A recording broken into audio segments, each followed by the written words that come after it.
Good morning. I'm practicing my screencasting, so I thought I would send you guys a video of how I figured out it's not the best way, but it's an easier than waiting for Brian to get back to us. I'm not sure why when we go to add students to a group, the whole list isn't popping up.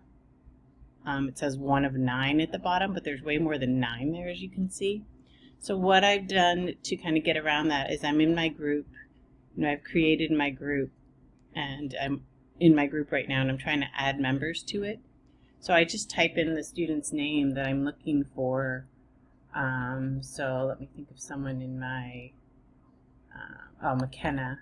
I type in her name and she pops up down there. So then I just add her like that. So you just kind of have to type in the name of the student and it'll pop up. So for some reason, it's not letting us, when we go to add, scroll down and go to the next screen down here. That next button should be working. It's not.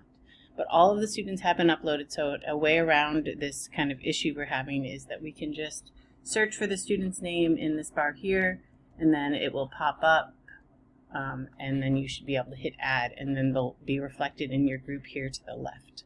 So hopefully that answered your question. Feel free to reach out if you have any more. Hope you guys have a great day. Bye.